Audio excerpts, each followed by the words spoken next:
Hello প্রিয় student, তোমরা সকলে কেমন আছো? আশা করছি তোমরা সকলে ভালো আছো এবং সুস্থ আছো। আরও একটা নতুন ভিডিওতে তোমাদের সকলকে জানাই অনেক অনেক স্বাগত। আজ আমি তোমাদের দ্বাদশ শ্রেণীর পাঠ্য মহাশ্বেতা দেবীর লেখা একটা খুবই সুন্দর গল্প হারুন সালেমের মাসি, এই গল্পটি থেকে কিছু গুরুত্বপূর্ণ প্রশ্ন নিয়ে আলোচনা করব। তো এই প্রশ্নগুলো সাধারণত পরীক্ষার ক্ষেত্রে এসে থাকে, বা কীরকম প্রশ্ন আসতে পারে এই গল্প থেকে সেটা তোমাদের মনে হয়তো প্রশ্ন জাগছে। তোমরা অবশ্যই ভিডিওটি শেষ পর্যন্ত দেখতে থাকো, অনেক প্রশ্ন জানতে পারবে। আর এই যে গল্পটি রয়েছে, এই গল্পটি পড়ানোর সুযোগ আমার হলো না, কারণ খুবই কম সময় রয়েছে। তাও আমি বলবো, যদি তোমাদের প্রয়োজন থাকে এই গল্পটি পুরো লাইন ধরে পড়ানোর, অবশ্যই কমেন্ট করতে পারো। আমি চেষ্টা করব লাইন ধরে গল্পটি আলোচনা করার। কেমন? চলো, আমাদের প্রথম প্রশ্ন চলে এসেছে। প্রথম প্রশ্ন হচ্ছে, কি ভয়ানক প্রতিহিংসা নিবারণের কোন প্রসঙ্গে উক্তিটি করা হয়েছে? নিবারণের প্রতিহিংসার কারণ কি? এর যে কারণ, প্রথমে তোমাদের দেখো প্রশ্নটা ভেঙে ভেঙে রয়েছে 3+2, মানে এটা একটা 5 নম্বরের প্রশ্ন। তো প্রথম যদি উত্তরটা তোমরা লেখো তাহলে 3 নম্বর পাবে, তারপরে যে কারণটা লিখবে সেখানে তোমাদের 2 রয়েছে। কিভাবে তোমরা লিখবে এই উত্তরটি সেটাও আমি প্রথম প্রশ্নের যে উত্তর সেটা আমি দিয়ে দিয়েছি। কেমন? তারপরের বার থেকে কিন্তু আমি আর উত্তর নিয়ে আলোচনা করব না, শুধুমাত্র প্রশ্নগুলো বলে দেব। এই 1 নাম্বারটাই আমি উত্তরটাও বলে দিচ্ছি। দেখো, আমি লিখেছি মহাশ্বেতা দেবীর হারুন সালেমের মাসি ছোট গল্পের কেন্দ্রীয় চরিত্র গৌরবী, গ্রাম বাংলার এক হতভাগী দুঃখিনী নারী। গৌরবীর 2 সন্তান, নিবারণ ও পুটি। নিবারণের বয়স যখন খুবই কম, তখন পুটির বিয়ের জন্য একটা ভালো সম্বন্ধ আসে পাত্রবাসের কন্ডাক্টর। এমন পাত্র হাতছাড়া করতে চায়নি গৌরবীর স্বামী। তো এটা হচ্ছে তোমাদের প্রথম প্যারার মধ্যে, আরেকটু হবে সেটা আমি নেক্সট পার্টে দিচ্ছি। তার আগে আমি তোমাদের বলবো যে এই যে আমি দেখো উত্তরটি লিখেছি, এখানে কিন্তু অনেক ছোট ছোট উত্তরও লুকিয়ে রয়েছে। যেমন গৌরবীর 2 সন্তানের নাম কি, বা পুটির বিয়ের জন্য যে পাত্রের সন্ধান এসেছিল সে কোন কাজের সঙ্গে, কোন পেশার সঙ্গে যুক্ত ছিল। তো এরকম প্রশ্ন উত্তরগুলো তোমরা এখান থেকেই পেয়ে যাবে। তারপরে দেখো আমি লিখেছি, কিন্তু পাত্রপক্ষে দাবি মতো পণ দেওয়া তাদের পক্ষে সম্ভব ছিল না। বাসের কন্ডাক্টরকে জামাই করতে গিয়ে তাই বাধ্য হয়ে নিবারণের বাবা ঘর তৈরির টাকা ভেঙে ঘড়ি, সাইকেল, টর্চ কিনেছিল। নিবারণ তখন ছোট হলে কি হবে, তার মনে এই ঘটনা প্রভাব ফেলেছিল। সাইকেলটা দেখতে দেখতে নিবারণ বলেছিল, সব একজনকে দিবি? তোমার একটা সন্তান। গৌরবী বলেছিল, তোর এত রিস কেন? সময়ে পুটি আমার ভাত দিবে। কোন মেয়েটা আজকাল মা বাপকে দেখে না বল? নিবারণ বলেছিল, ভালো, সময়ে বোঝা যাবে।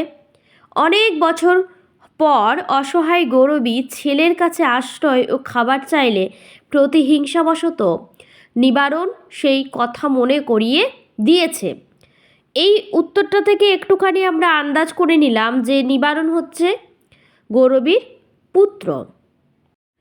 একসময় সে মানা করেছিল, মানে সে তখন যখন মানা করেছিল তখন অনেকটা ছোট ছিল।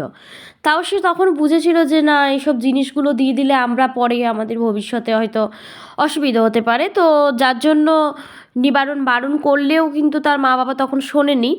আর সেই সব জিনিসগুলো, মানে ওই যে বাড়ির জন্য জোগানো টাকাটা কি করেছিল, ঘড়ি, সাইকেল এসব কিনেছিল। তখনকার দিনে একটা ঘড়ির দাম বা একটা সাইকেলের দাম কিন্তু অনেকটা পরিমাণে।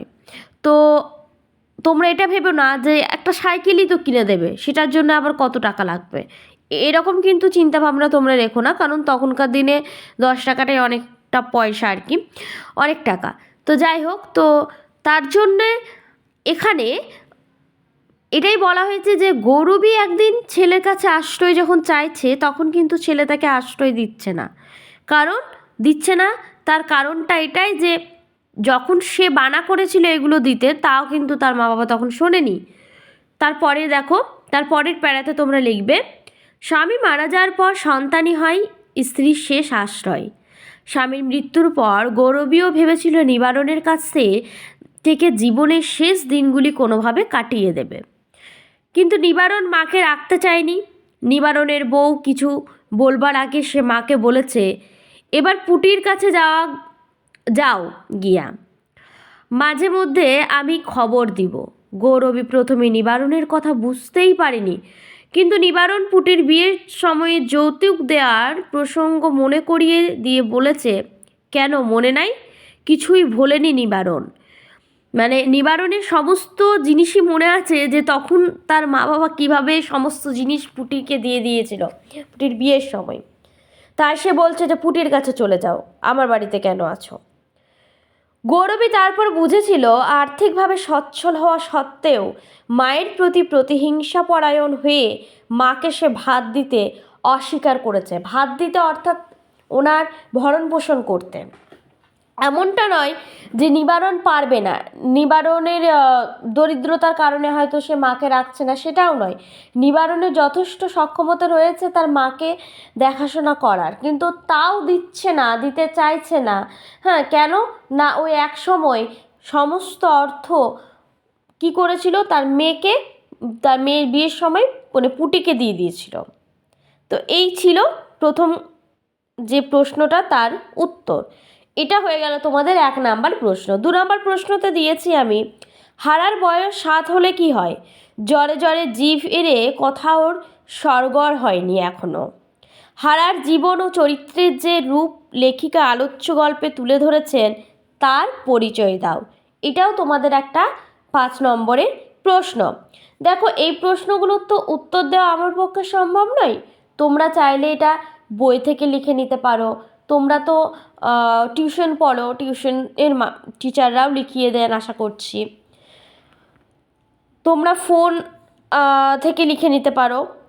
আর যদি তোমাদের মনে হয় যে না, আমি যদি একটু উত্তরগুলো আলোচনা করে দিই তোমাদের সাথে, তাহলে তোমাদের ভালো হবে, তাহলেও বলো, আমি চেষ্টা করব এই প্রশ্নগুলোরও উত্তর ধরে ধরে আলোচনা করার। কেমন? তো সেটা হয়ে গেল 2 নাম্বার প্রশ্ন। এরপরে আমরা নেক্সট যে প্রশ্নটি দেখছি সেটা হচ্ছে, হারুন চালেবের মাসি গল্পের গৌরবী চরিত্রটি আলোচনা করো। এটাও একটা গুরুত্বপূর্ণ প্রশ্ন, গৌরবী চরিত্র আলোচনা। তারপরে দেখো, আরও একটা রয়েছে যে হারুন সাহেবের মাসি গল্প অবলম্বনে হারা চরিত্রটির পরিচয়। তাহলে চরিত্র বলতে হারা হলো, গৌরবী হলো। তারপরে নেক্সট প্রশ্ন দেখো, গৌরবী তাড়াতাড়ি হাঁটতে পারে না। এটা একটা বইয়ের লাইন তুলে দেওয়া হয়েছে। গৌরবীর এই সমস্যার কারণ কি? হাঁটার সমস্যার কারণে সে কার উপর কিভাবে নির্ভরশীল হয়ে পড়েছিল। একটা মানুষ যখন নিজের হাতে পায়ে মানে সক্ষম থাকবে চলাফেরার জন্য, তখন তো সে নিজে নিজে সমস্ত কাজ করে নিতে পারবে। কিন্তু যখন তার কোনো একটা শরীরের কোনো অঙ্গগুলো তার সাথ দিচ্ছে না, তখন তো তাকে অন্যের ওপর নির্ভরশীল করতেই হবে, তাই না? সেটা পুত্র হোক, সেটা কন্যা হোক, বা আরও কেউ হোক, আদার্স যে পার্সন আমাদের বাড়িতে থাকে, তো আমাদেরকে নির্ভরশীল হয়ে যেতে হবে। তো এখানেও গৌরবীর সাথে সেটাই হয়েছিল। তারপরে নেক্সট প্রশ্ন, ঈশ্বরের জিনিস তো শাকে পাতায় দোষ নেই, শাক পাতাকে কেন ঈশ্বরের জিনিস বলা হয়েছে? এসব জিনিস দোষমুক্ত কেন? এটাও একটা 5 নম্বরের প্রশ্ন। তার উত্তর তোমরা আমি আশা করছি লিখে নিতে পারবে। তারপরে নেক্সট প্রশ্ন, হারার কথা শুনে গৌরবী অবাক হয়ে গেল। হারার কোন কথা শুনে গৌরবী অবাক হয়ে গেল? অবাক হওয়ার কারণটা কি? কারণ এখানে কিন্তু তোমরা বর্ণনা করবে বা বিশ্লেষণ করবে। তারপরে নেক্সট প্রশ্ন কি, ভয়ানক প্রতিহিংসা নিবারণের কিছুই ভোলে না। কী কারণে নিবারণ এর প্রতিহিংসা, এবং সে কিভাবে এই প্রতিহিংসা ভোলেনি আর কি। তো এখানে দেখো কিভাবে হয়ে গেছে, ওটা আরেকটু হতো কিভাবে সে ভোলেনি। দেখো, যতগুলো প্রশ্ন দিচ্ছি সবগুলোই বই থেকে লাইন তোলা। তারপরে প্রশ্ন, কি বিপদ, কি বিপদ, ওর নিজের বলতে কেউ নেই, কে কোন বিপদের কথা ভেবেছে? 3 নম্বরের প্রশ্ন, যাকে কেন্দ্র করে বিপদের কথা ভেবেছে তার কি ব্যবস্থা সে করলো? এটা 2 নম্বরের ক্ষেত্রে। টোটাল হয়ে গেল তোমাদের 5 নম্বরের একটা প্রশ্ন। তারপরের প্রশ্ন দেখো, গৌরবীর শুকনো বুকে যেন কিসের ঢেউ লাগলো, কোন ঢেউয়ের কথা বলা হয়েছে? গৌরবীর বুকে কিভাবে সে ঢেউ লাগলো তা বুঝিয়ে দাও। এখানে একটু তোমরা নিজের ভাষায় আলোচনা করতে পারো। দেখো প্রতিটা প্রশ্নের ক্ষেত্রে নিজের ভাষা যতটা ব্যবহার করবে, ফুটিয়ে তুলবে, ততটাই কিন্তু ভালো, হ্যাঁ, উত্তরের মধ্যে বইয়ের ভাষার থেকে। তারপরের প্রশ্ন আমি দিয়েছি, দেখো, হারা চোখ খুলল, নিমনিমে অন্ধকার, কে ওকে গায়ে হাত দিয়ে ঠেলছে আর ঠেলছে, কোন অবস্থায় হারার এই অভিজ্ঞতা হয়েছে, কে কিসের টানে হারার কাছে ছুটে এসেছিল? তারপরের প্রশ্ন, হারুন সালেমের মাসি ছোট গল্পের নামকরণের সার্থকতা। দেখো প্রতিটা গল্পেরই কিন্তু নামকরণের সার্থকতা পড়বে, আর এই গল্পের নামকরণের সার্থকতা একটা গুরুত্বপূর্ণ প্রশ্ন, কেমন? তারপরের প্রশ্ন রয়েছে, হারুন সালেমের মাসি গল্প অনুসরণে নিবারণ চরিত্রটি। এইটা একটা খুব ভাইটাল প্রশ্ন, যে নিবারণ চরিত্রটি আমরা প্রথম প্রশ্ন থেকেই বুঝতে পারছি যে নিবারণ মানুষটি কীরকম হতে পারে। ওনার চরিত্র তোমরা অবশ্যই লিখে ফেলবে 5 নম্বরের ক্ষেত্রে। তারপরের প্রশ্ন, গৌরবী আর হারা অন্ধকারে গ্রাম ছেড়ে পালিয়ে গেল, উক্তিটির প্রসঙ্গ সহ তাৎপর্য ব্যাখ্যা করো। এটা হয়ে গেল তোমাদের 5 নম্বরের প্রশ্ন এবং লাস্ট প্রশ্ন। তোমাদের যদি আজকের ভিডিওটি ভালো লাগে অবশ্যই কমেন্ট করে জানাবে, আর আমি তোমাদেরকে বারবার বলবো তোমরা অবশ্যই গল্পটি পড়ে নিও। গল্পটি তোমাদের পড়া থাকলে সমস্ত প্রশ্নের উত্তরই তোমরা দিতে পারবে। তোমরা ভালো থাকবে, সুস্থ থাকবে। আমি তোমাদের জন্য নেক্সট ভিডিও খুব শীঘ্রই নিয়ে আসবো। আর তোমরা কীরকম ভিডিও চাও, বা এই গল্পটি যদি তোমাদের লাইন ধরে আলোচনা করার ক্ষেত্রে তোমরা চাও, তো অবশ্যই বলতে পারো। আমি চেষ্টা করব প্রতিটি লাইন ধরে আলোচনা করে দেওয়ার। আজকের ভিডিওটি আমার এই পর্যন্তই থাকলো। আমি যতটা পারবো নেক্সট ভিডিও তোমাদের জন্য অতি শীঘ্রই নিয়ে আসবো। তোমরা ভালো থেকো, সুস্থ থেকো।